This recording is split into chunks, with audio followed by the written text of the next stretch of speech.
Olá, a Páscoa é um evento cristão bastante importante para a Igreja Católica e muito importante, enfim, a vida inteira para as pessoas, né? Mas vamos fazer um programa diferente sobre nessa Páscoa de agora. Eu estou à minha frente o reverendo Sérgio Ferreira. Reverendo, muito obrigado pela sua participação. E essa nossa entrevista vai ser um pouco diferente do que a maioria das pessoas que são cristãs vão ver. Beleza? Tranquilo, estou aqui para isso. É um prazer e uma honra poder estar aqui, ajudar vocês e refletir sobre a Páscoa. Muito obrigado. Vamos lá. Reverendo, se Jesus voltasse à Terra hoje, seria crucificado novamente? Ah, seria, com certeza. E seria crucificado por uma massa vestida de verde e amarelo, com certeza. É mesmo?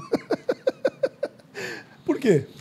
Porque há uma total desassociação com a figura de Jesus e com a figura dos Messias modernos, não é? Do ponto de vista de que Jesus defendia os mais pobres, defendia a paz, defendia a igualdade. Essa gente defende a desigualdade, defende o armamento e está longe de defender os mais pobres. Então, com certeza, Jesus não seria a pessoa não grata por eles, com certeza. Perfeito. Mas vamos chegar lá, vamos chegar já. Vamos lá. Eu gosto do reverendo, porque ele já vai direto na... Vamos direto. Vamos lá. Cristo foi morto pela intolerância, né, acusado por uma elite religiosa. Ao aceitar a determinação para executar Jesus, os romanos só fizeram o que sabiam de fazer de melhor. O mataram para manter a estabilidade do império, ou seja, o governo, né? Não mesmo que a polícia de São Paulo faz hoje nas comunidades? Então, Jesus, a gente tem que entender bem e contextualizar bem quem é esse Jesus. Porque hoje se vende a ideia de um Cristo rei, de um Cristo maravilhoso, essas caminhadas aí, essas passeatas para Jesus, e muitas igrejas evangélicas também gostam de ter uma imagem de Jesus longe, por incrível que pareça, da verdadeira, das Escrituras, pelo menos os relatos que nós temos de mais original do que teria sido Jesus. Primeiro, um jovem que vem da periferia, ele vem de Nazaré. Em vários momentos na Escritura, a gente vê a brincadeira que o povo judeu tem com quem vem de Nazaré, dizendo que de Nazaré era possível vir nada de bom. Nazaré era um bairro, era um local de agrícola, era um lugar que não tinha escola, um lugar de analfabetos, era a periferia da periferia. Ou seja, o preconceito ali já de cara. Né? De cara. Jesus vem e vai pregar um novo reino. Essa é a grande mensagem de Jesus. Ele vem trazer a proposta de um novo reino, um reino de Deus. E, evidentemente, que isso vai bater de frente com o Império Romano e com a elite religiosa. A elite religiosa, no primeiro momento, ela sonda Jesus. Nós estamos relembrando agora as Escrituras, agora antes da festa da Paixão, nós estamos relembrando, os cristãos estão lendo essas Escrituras. Pelo menos se você é cristão da tradição católica, ou luterana, ou anglo-católica, como nós que somos anglicanos, estamos relembrando essas leituras nessa semana. As leituras onde os judeus estão sondando Jesus para ver se vai dar, se Jesus é realmente esse Messias que eles estão esperando e se Jesus vai combater o Império Romano. E Jesus fala, não, eu vim para combater a injustiça, seja no Império Romano ou seja aqui no templo. Opa! E aí complicou. Aí complicou. E aí ele vai ser entregue pelos dois poderes políticos, tanto o templo como o Império Romano. Eu fico bravo quando as pessoas falam assim para mim, reverendo, eu não gosto de misturar política com religião. E eu levo um susto. Primeiro, se você é católico romano, e os católicos romanos têm mais vergonha de falar isso, porque a Igreja Católica Romana é um Estado, com bandeira, com exército, com banco, e com monarca. Com orçamento, né? E com um monarca. O Papa é o monarca, chefe do Estado do Vaticano. Então, não dizer que não gosta de política é uma coisa fora de contexto até, para os católicos romanos, né? Agora, para o resto dos evangélicos, eu falo, como pode não gostar de política? Jesus não morre numa cama, doente. Jesus não morre atropelado por um camelo, andando pelas ruas de Jerusalém. Jesus morre julgado pelo poder religioso e pelo poder político do local. A gente costuma dizer, poeticamente, que Jesus não gostava de frequentar palácios, só frequentou 2 vezes, quando foi preso e julgado. Essa é a grande verdade. Então, dizer que não gosta de política é realmente ter um Jesus que não é o da Bíblia. É esse Jesus aí que criaram, que está sob padrão e medida da terra do nunca. Um Jesus do conto de fadas. Não é o Jesus verdadeiro. Aproveitando um pouquinho que você falou. Então, eu estou lendo aqui porque é tanta coisa que eu queria abordar com o reverendo, que eu até tenho que seguir um roteiro aqui, tá? Cristo pregava uma sociedade igualitária, baseada na ajuda mútua e na distribuição de bens. Ele seria chamado de comunista hoje? Seria. Seria chamado de comunista. Eu acredito que cada vez mais esses nomes que ainda assustam, e assustaram uma geração, não é? Nós temos a geração mais velha que tem esse medo, que foi implantado esse medo do comunismo, né? Esse medo de que alguma ideologia possa nos tirar a nossa fé. Antigamente, se falava que comunista matava criancinha. Exatamente. Que comia criancinha, né? Isso. E aí a gente vai ver que os pastores, a maioria, e os padres são presos por pedofilia. Mas, em todo caso, os comunistas são poucos. A maioria são os pastores e padres que são presos por pedofilia. Mas, em todo caso, a gente tem que lembrar a fé do povo brasileiro, né? Quem consegue ver a Marchas para Jesus e o Círio de Nazaré ou as Romarias para Aparecida e acredita que o nosso povo vai cair em qualquer ideologia ateia, é gente maluca, né? O nosso povo consegue mesclar toda a herança africana com a herança judaica cristã e com uma série de outras heranças indígenas, e a gente é um povo rodeado de fé. Aliás, eu tenho para mim que a única coisa que faz esse país estar em pé ainda é a fé que nós temos. A fé é muito forte, não é? Embora essa fé seja manipulada e usada e levada aí por falsos messias que aparecem por aí, não é? Aliás, Jesus mesmo lembrava que viriam falsos messias. Veja, no ponto de vista mais próprio da palavra, ele vai falar: eu vim para que todos tenham vida e vida em abundância. Eu vim para dividir. Eu não vim para acumular, multiplicar e acumular. Exatamente. Eu vim para dividir. E essa questão de Jesus trazer a questão social, eu vim para os pobres, eu vim para libertar os pobres, ela é... Isso é revolucionário. Ela é a origem do cristianismo. Nós vamos achar lá no Atos dos Apóstolos que eles viviam em comum, vendiam o que tinham e colocavam em comum e partilhavam os bens com alegria. Está lá o retrato da primeira comunidade cristã. Então, é claro que isso tem sinergia com qualquer proposta que propõe a divisão de bens. É claro que isso vai ter. Mas eu acho que Jesus seria acusado de comunista, não só por conta de uma questão teoria econômica, não, mas seria acusado de comunista porque é a acusação padrão que a gente faz contra qualquer coisa que pregue justiça, que pregue liberdade, que pregue direitos iguais. É impressionante que, por exemplo, o padre Júlio Lancelotti, ou então a Madre Teresa de Calcutá, no seu momento, a irmã Dulce. A irmã Dulce foi acusada de comunista. E a irmã Dulce não sabia o que era comunismo. Ela ainda perguntou o que é comunismo? É que dá comida para todo mundo? O que é comunismo? Não sabia o que era, não tem a menor ideia do que era. Mas qualquer um que se aproxime...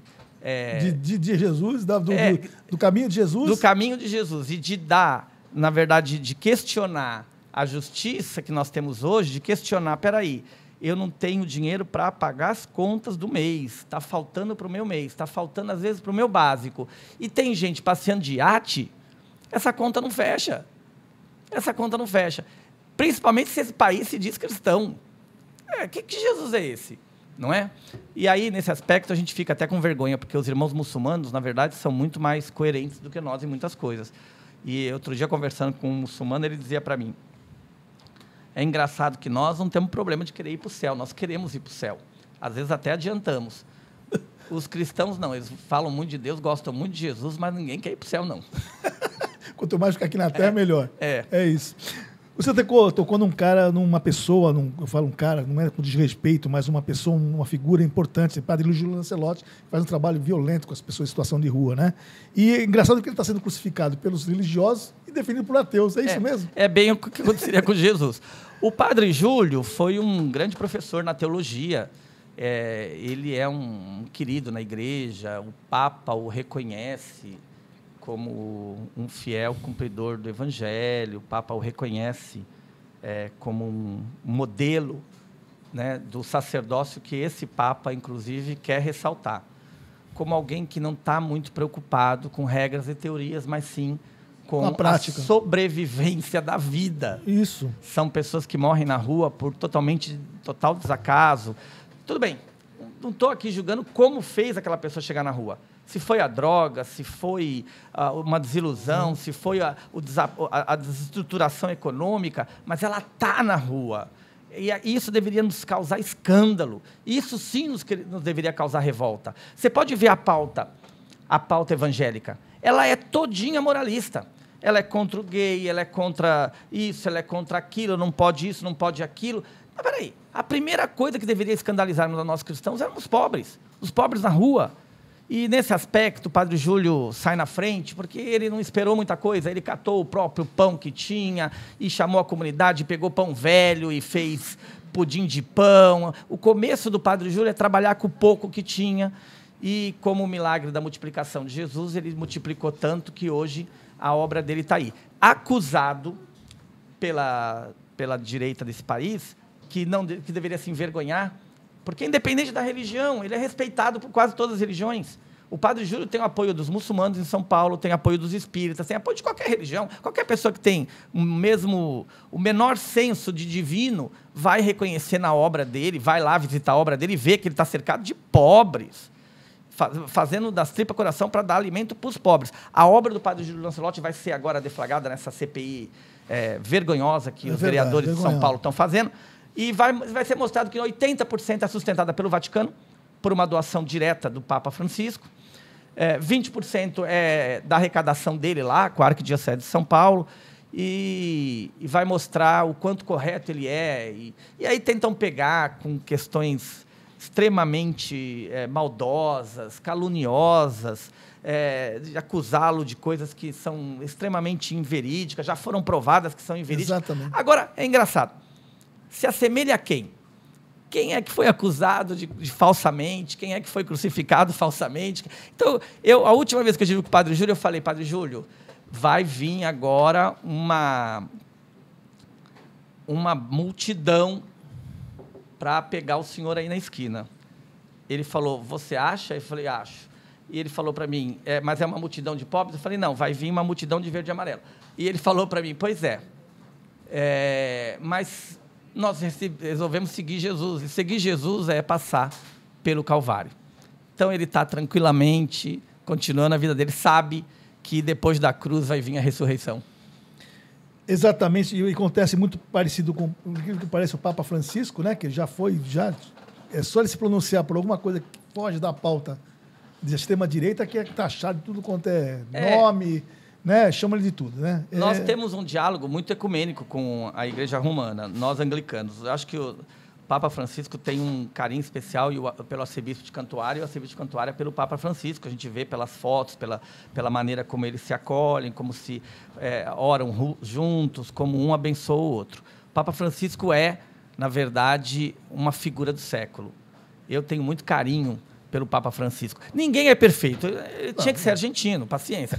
Ninguém é perfeito. Mas ele é, na verdade, revolucionário para a Igreja Católica. E, muitas vezes, mal compreendido. Mas não pela maioria, viu? Não pela maioria. Os católicos amam o Papa. E eu tenho certeza que a maioria dos católicos amam o Papa. E já amaram coisa pior. O Papa Francisco, com certeza, vai entrar para a história.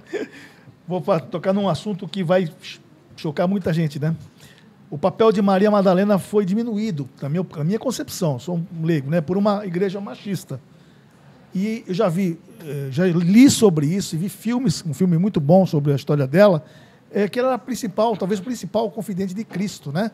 Em alguns momentos ele saía com ela longe dos outros apóstolos, né, para conversar com ela, e ela com ele, né? Ela largou um casamento certo para seguir Cristo, né? Você acha também isso? Ela foi injustiçada na história? No final do século XIX, as pesquisas mais profundas das Escrituras vão recuperar a figura de Maria Madalena, que foi injustiçada na Idade Média. Na Idade Média, a Igreja tinha, por determinação, colocar a mulher no segundo patamar. E aí há uma confusão provocada, inclusive, pelo próprio Papa da época, de confundir a Maria Madalena com aquela prostituta que está sendo apedrejada, ou com aquela mulher que foi encontrada em adultério. Não tem menor possibilidade de uma coisa com a outra. Maria de Magdala é uma figura e essas outras mulheres são outras figuras. Agora, é interessante, uma coisa muito bacana que esse filme recupera. passa sutil para os leigos, e eu vou recuperar aqui para você que gostou Opa, do filme. adorei. Olha só que interessante. Nós temos a tradição de que Jesus tinha 12 apóstolos. A Escritura fala de 12 homens, 12 nomes de homens. E até Michelangelo pinta a Santa Ceia, a gente vê lá bonitinho, né? Os 12 homens lá sentados na mesa, né? E aí a gente se pergunta, e as mulheres? Né? Por mais machista que seja, me nego a acreditar que elas estejam na cozinha lavando a louça. Não. Então, vamos lá. Aonde estão as mulheres? Esse filme recupera um detalhe importante. Seria proibido ao judeu da época falar com uma mulher se ela não fosse sua mãe, sua irmã ou sua esposa. Jesus não tem condição nenhuma de pregar às mulheres se elas não fossem sua mãe, sua irmã ou sua esposa. Nesse filme mostra uma cena maravilhosa em que Jesus batiza Madalena e unge ela como a sua discípula. Você vai pregar às mulheres. Exatamente. Então Maria ouve de Jesus o ensinamento, e aí mostra na outra cena Maria rodeada de mulheres pregando. O movimento de Jesus, os evangelhos falam discretamente, tinha um apoio forte de mulheres. Ganhou um apoio forte de mulheres. E esse apoio forte de mulheres foi costurado por 2 mulheres. A gente tem consciência disso. 2 mulheres muito fortes. A mãe e Maria Madalena. Madalena foi a figura, eu diria, como você falou aí, a apóstola de Jesus mais importante. Eu não sei se você fala isso por uma questão só de fé, mas eu vou fundamentar, para você poder falar isso com certeza. Jesus, o fato mais importante para os cristãos, a festa mais importante para os cristãos, não é o Natal. Embora a gente comemore muito o Natal. Natal, nascer, todo mundo nasce. Até Jesus nasceu. É a Páscoa da ressurreição. É Jesus vencer a morte. Isso, São Paulo vai dizer, se você não acredita nisso, o resto tudo é vão. Tudo é vão. Ou Jesus ressuscitou ou não ressuscitou. E é por essa verdade, a verdade da ressurreição, que aqueles homens morreram. Que aquela geração toda morreu no Coliseu. É para garantir essa verdade. O que dá um testemunho muito forte daquilo. Ninguém morreria por uma historinha contada, ninguém morreria por uma coisa que tem... ouvi dizer. A experiência da ressurreição é muito forte para o cristão. Ou se você é cristão, crê em Jesus e ainda não chegou nessa experiência da ressurreição, irmão, se converta. Está na hora de começar a se aproximar agora nessa Páscoa, de pensar, refletir e avançar nessa experiência da ressurreição. Porque é uma experiência muito forte para nós, crermos que Jesus volta à vida depois da morte. A morte é o fim do projeto político, religioso e social de Jesus. A morte é o fim, a morte é o fracasso, a morte é a condenação ao fracasso. É a ressurreição no domingo de manhã que resgata tudo aquilo e fala, eu voltei. Nós estamos falando de uma cultura, até hoje, que tem muitos deuses. Deuses que matam. Deuses que aceitam sacrifícios de morte. Sacrifício de criança, sacrifício dos pobres, Deus poderoso, todos os deuses do panteão grego, todos os deuses do panteão romano, todos os deuses daquele período são deuses que matam. O nosso é o único que morre. O nosso Deus morre, não mata. E quando ele morre, os poderosos do mundo podem falar, tá bom, acabamos, matamos. Tá final, acabou vocês. E aí Jesus volta para dizer, e agora, orgulhosos do mundo, o que vocês vão fazer? E agora? O que resta para vocês fazerem agora? Esse fato é o fato que fundamenta todo o cristianismo. Não existe você dizer que é cristão se você não crê na ressurreição. Sabe para quem Jesus guardou essa primeira novidade? Para Maria Madalena. Ela é a primeira discípula que vai e vê Jesus ressuscitado. E ela volta para a igreja, para os discípulos, e fala, Jesus ressuscitou. Jesus, é verdade. Jesus está vivo, Jesus está ali. E eles fazem o quê? Eles não acreditam numa mulher. Eles não querem aceitar que uma mulher... Na verdade, uma vergonha que Jesus... Não é possível, que a Madalena, que Jesus vai ver... Eu fico imaginando a crise. A crise é tão grande que Pedro, o chefe, e João, que nos evangelhos se autodenomina como discípulo amado, vão correndo ao túmulo para ver o que está acontecendo. Primeiro porque a questão da violação do túmulo para os judeus é grave, eles queriam recuperar o corpo de Jesus e fazer o sepultamento digno e tudo mais. E aí eles não vão ter... Eles veem que não está ali o corpo, eles veem os panos, eles criam uma crise, mas é na volta, quando eles voltam e estão reunidos com todos, que eles vão encontrar Jesus. O mesmo que apareceu antes para Madalena, que conversou com ela, que falou, não, eu estou aqui. Inclusive, ela foi a primeira. Esse filme é maravilhoso. Esse filme é maravilhoso porque mostra no final ele dialogando com ela, já ressuscitado. Exatamente. E ela perguntando o que vai ser da gente. Por isso que eu falo que para mim é a mais importante. Não tem. Raton, veja só a situação. 2000 anos de machismo. 2000 anos de guerra religiosa. Traduções horríveis da palavra de Deus, e vocês sabem, eu quero lembrar, para qualquer pessoa que estudou um pouquinho sabe disso, toda tradução é sempre uma traição, toda tradução é sempre um problema. Há palavras que existem em português, que não existem em inglês, que não existem em alemão, há palavras que existem em alemão e não tem menor conexão com nenhuma palavra em português. Agora imagine em aramaico, em hebraico, palavras que nós não temos nem como traduzir, ou não tem... Então, toda tradução é sempre uma traição. 2000 anos, e nós não conseguimos mudar essa versão, não conseguimos tirar. Os poderes desse mundo não conseguiram tirar a Madalena da cena da ressurreição. Ela vai de manhã e encontra o mestre. É a primeira. Ela é a primeira. Ela vai e encontra o mestre. Não é nem a mãe, ele aparece primeiro para Madalena. Por isso que eu falo. Eu sou muito feliz em falar isso. Na minha igreja, na igreja anglicana, nós ordenamos as mulheres. Nós temos as mulheres na mesma dimensão que os homens. Então, as mulheres são reverendas, são ordenadas bispas. Inclusive, a bispa primaz do Brasil, que é a bispa Marinês, lá de Manaus, ela teve com o Papa Francisco agora, na reunião da oração ecumênica de todos os cristãos, teve lá no Vaticano, é muito querida do Papa, é a bispa da Amazônia. Então, nós anglicanos estamos felizes que nós já recuperamos esse problema. Para nós, a mulher tem a mesma dignidade que os homens. Agora estamos esperando os irmãos romanos, que ainda demora um pouquinho.